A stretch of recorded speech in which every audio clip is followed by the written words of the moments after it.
Tere!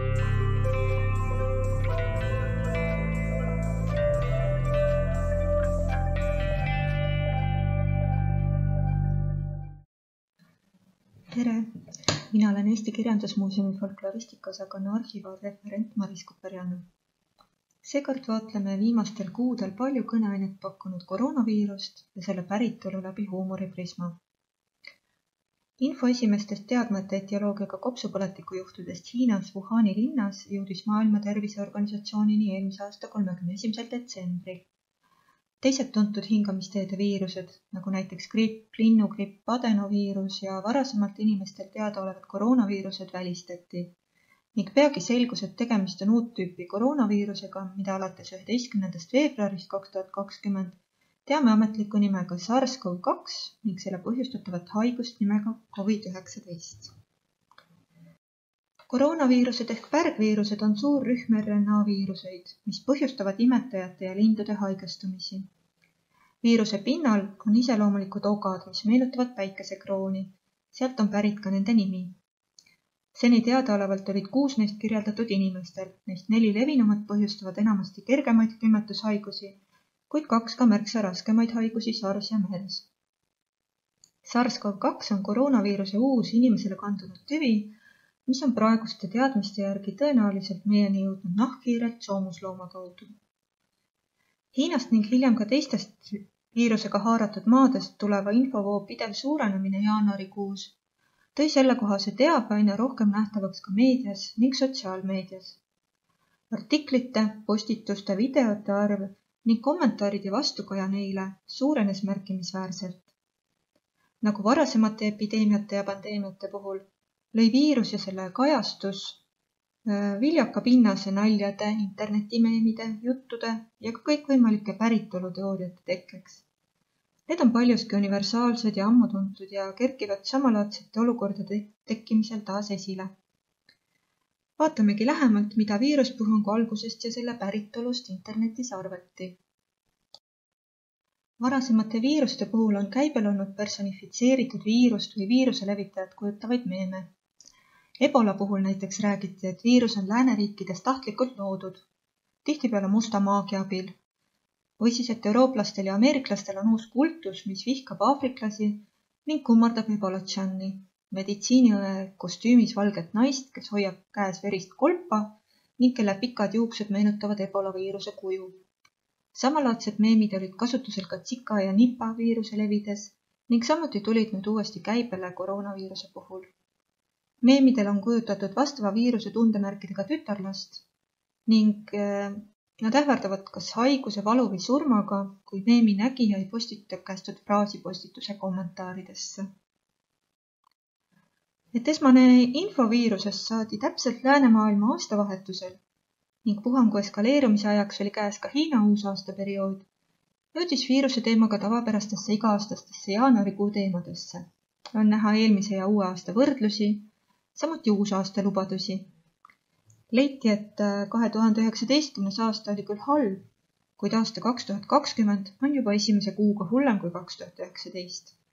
Ja uusaasta lubaduseks oli näiteks aastal 2020 ellu jääda. Ent aasta 2020 jaanuaris toimus teisigi tähelepanuväärseid sündmusi, mida samuti koos koroonaviirusega mainitakse. Pinged USA ja Iraani vahel ja Iraanis kindral Soleimani tapmine kui 3. maailmasõja võimalus. Austraalia suured metsatulekahjud ja neile järgnenud vihmasadude põhjustatud üleujutused või siis Ameerika korvpallur Kobe Bryanti surm. Samuti leiti, et 2019. aastale peaks järgnema 2019. versioon 2 või tuleks aastat 2020 restartida või üldse tühistada, sest sellisel juhul ei saaks neid halbu asju juhtuda. Meemides ja kommentaarides juhitakse tähelepanu ka varasemate sajandite 20. aastate epideemiatele. Igal sajandil on just neil aastail olnud sarnane suurem epideemia 1720, Marseille-katk, 1820 koolerapandeemia, 1920 Hispaania gripp.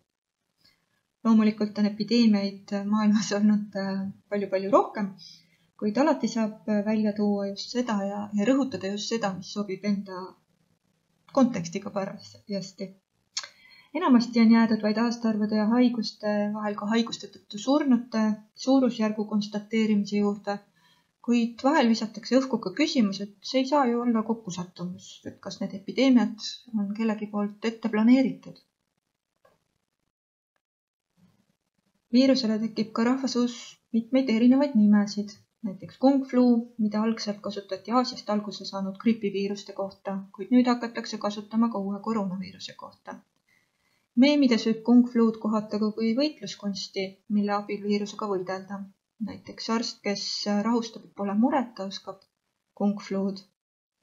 Uut viirust kutsutakse veel Wuhani gripiks ehk Wuhan fluuks, lühendatud Wufluks või hiljem ka Hiina kommunistliku partei viiruseks või Hiina viiruseks.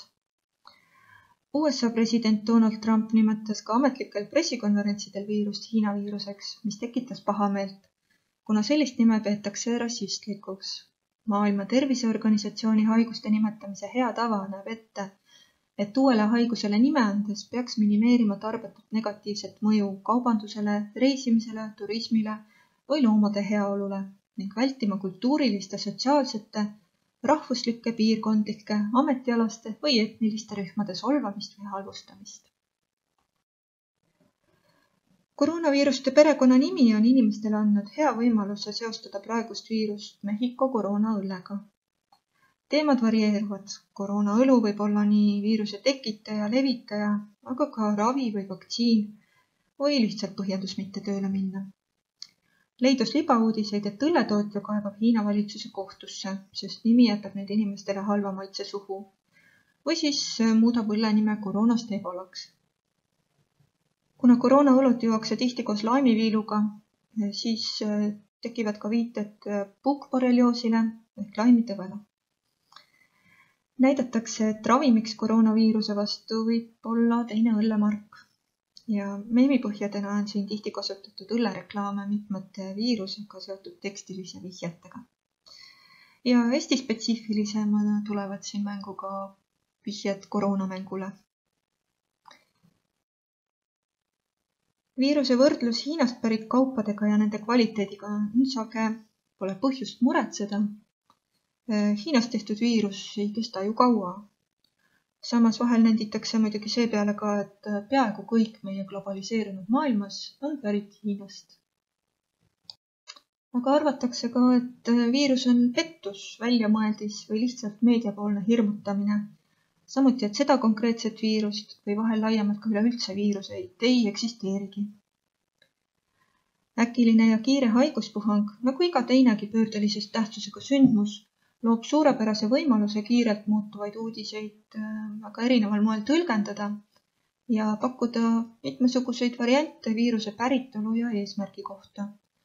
Mõned neist lükati kohe ümber ja kadusid peagi käibelt, aga paljud ringlevad senini. Tihtipeale otsitakse vaenlast või süüdlast ning haiguste puhul on see levinud juba, võib öelda, et sajandeid. Näiteks keskaegsed katkuepideemiad viisid mitmel pool Euroopas juutide tagakiusamiseni.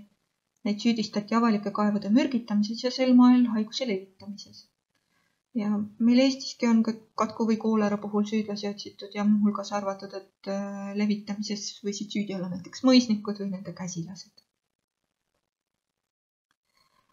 Ametlike andmete kohaselt oli viiruse leviku alguskohaks Wuhani niinimetatud märgturg, mis kauples muuhulgas ka illegaalsete elusloomadega. See on paljude Hiina köögi- ja toitumistavadega seotud reaktsioonide ajendiks. Nagu ikka, tuuakse välja, et hiinlased ju söövad kõike, mis liigub. Esile kerkib populaarne nahkhiiresuppi teema, mida on ka varasematelt nahkhiirtelt inimesele kandunud viiruste puhul kasutatud. Taas näiteks ebola viiruse puhul 2014. aastal. Arvati ka, et Hiina agendid või teadlased varastasid viiruse Kanadast ja smugeldasid Hiinasse, kus see arendati biorelvaks. Kanada lükkas peagi selle võimaluse ümber, ent seejärel on viiruse valla päästmises süüdistatud ka teisi riike, peamiselt USA-d, eriti seoses USA ja Hiina kaubandussõjaga, aga mainimist leiavad ka Inglismaa, Saksamaa või Venemaa.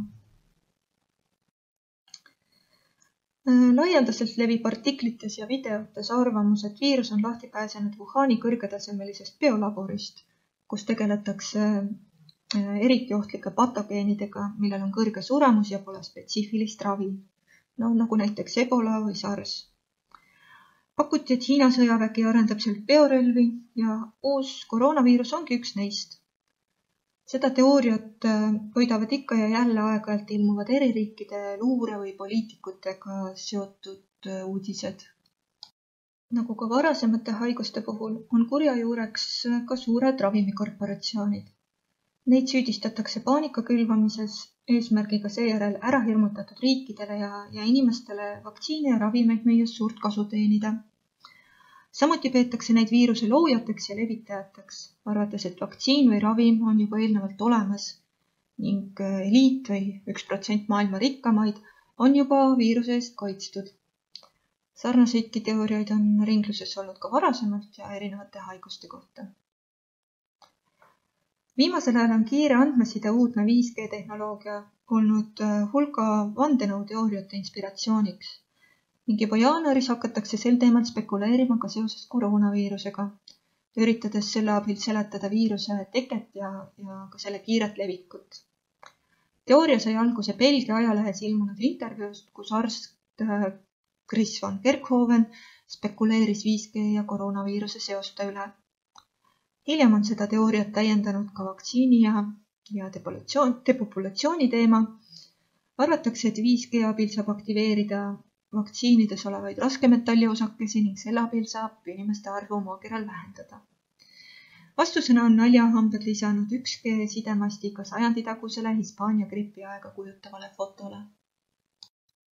Kõikvõimalikke teooriaid ja nende arenguid võib olla küll huvitav jälgida, aga kahjuks on ajaloost teada ka juhtumeid, kus üks või teine teooria kas õhutab sedavõrd viha või ajab inimesed niivõrd hirmule, et nende levimisele järgnevad ka reaalsed teod, mis võivad kaasa tuua raskemaid tagajärgi.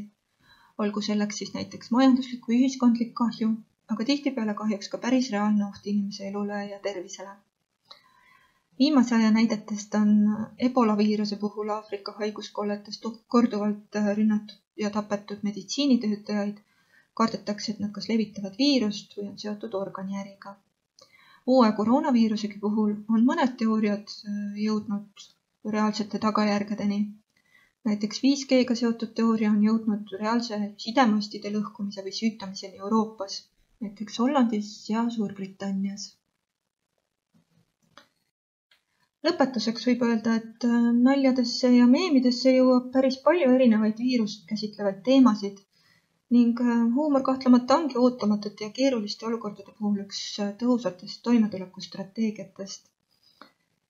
Ent nähes praegu igapäevaselt üle maailma suurenevat viirusesse nakatunute ja haiglaravivajajate või surnute arvu, ei tohiks unustada, et iga numbri taga on ka luust ja reast inimene.